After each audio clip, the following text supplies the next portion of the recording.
request? Someone I want to see.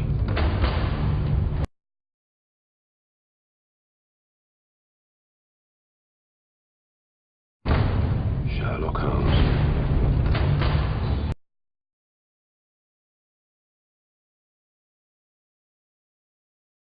You and I are bound together on a journey that will twist the very fabric of nature.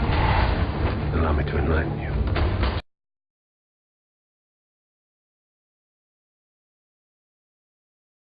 Tomorrow the world as you know it will end. Well, there isn't any time to waste then.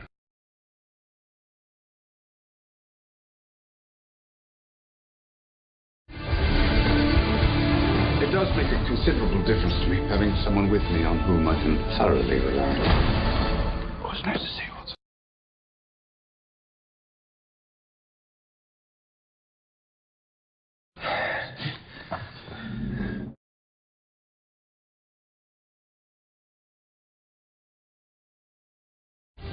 You've never complained about my methods before?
Hey, this is Ralph, and in this video I want to go over some really quick and easy ways to search fast in Google.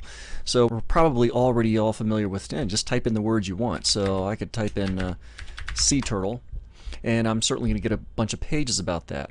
And in case you didn't know, if you enclose your words in quotations, you'll get an exact phrase. Because right now, I'm actually going to be looking for pages that have the word sea and the pages that have the word turtle, and of course pages that have sea and turtle together, not necessarily right at the same time.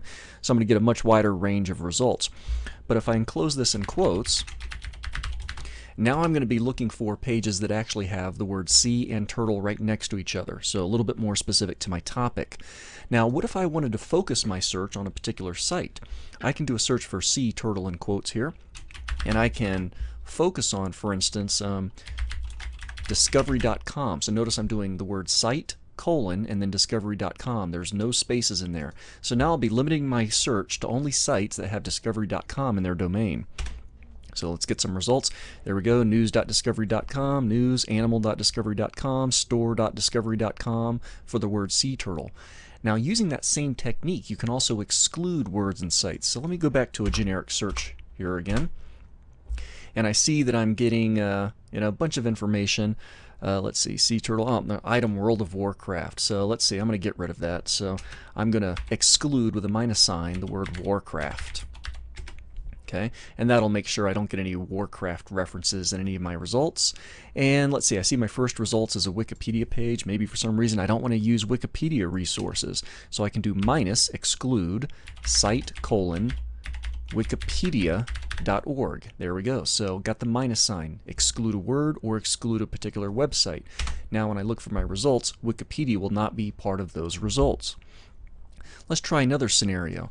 What if I have a couple possibilities for a word? I want to use an OR operator here. So I'm going to do an exact search, but I want to use parentheses, and I'm going to have the word see. I'll use the pipe symbol, which is the shift backslash.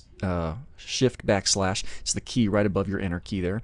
See, pipe symbol. I'll do green, closing parentheses. Oh, there we go. Turtle. So there we go. So now I'm going to actually get results for sea turtle or green turtle. Now let's say I'm going to kind of limit some of my results again. And let's see, I'll go back over to sea turtle. But I want to look specifically for frequently asked questions. So I'm going to do a search for sea turtle, but in the URL, in the web address, I want to see FAQ. Okay. So here we go. So now I've got sites about sea turtle that actually have FAQ in their web address, and we can see it right here, seaturtle.org/FAQ, seaturtle.org tracking/FAQ.html, bunch of seaturtle.org sites. What else have we got? NEFSC, NOAA.gov/FAQ. So that's in the URL. Another search operator word in URL, colon, and then what you want to specifically look for. What about this one?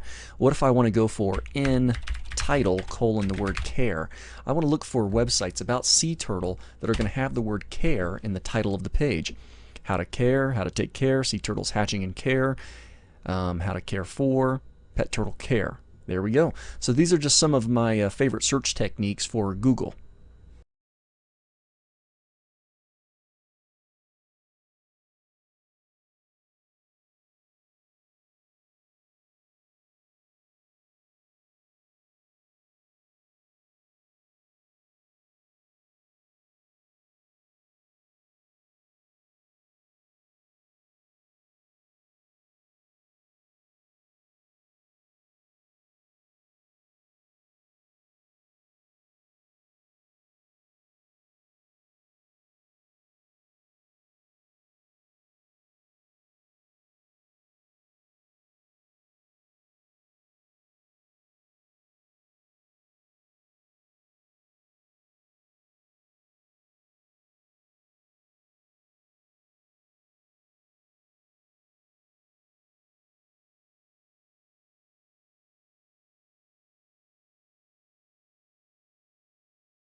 Hello.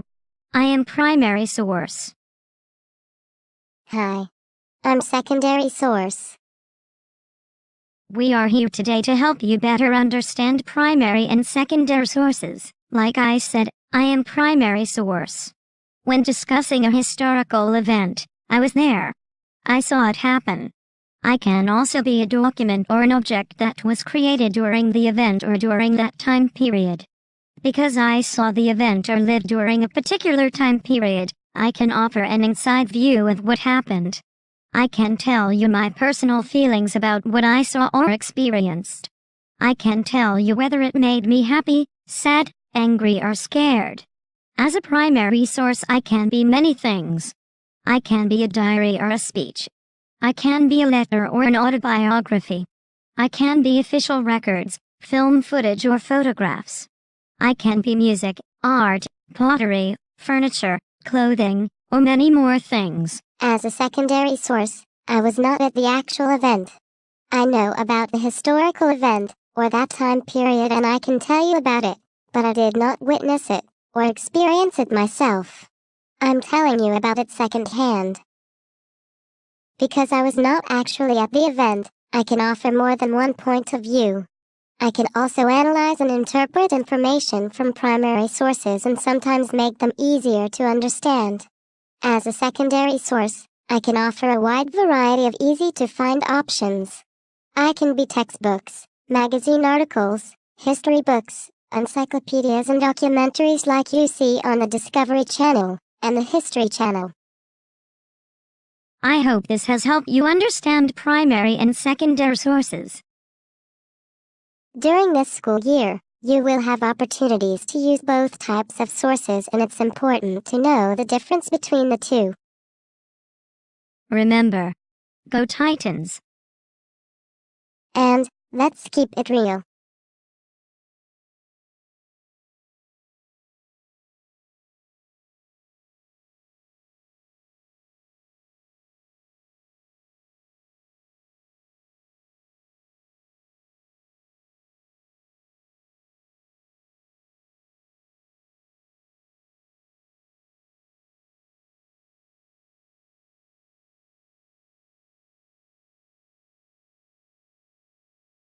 So you have to write a paper, and your instructor has lectured you about not plagiarizing.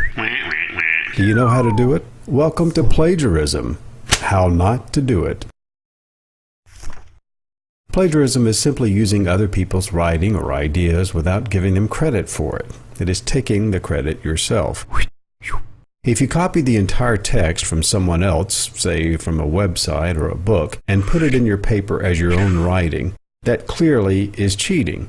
You didn't write the words, someone else did. It is plagiarism of the worst kind, and if you do this, you know you're cheating.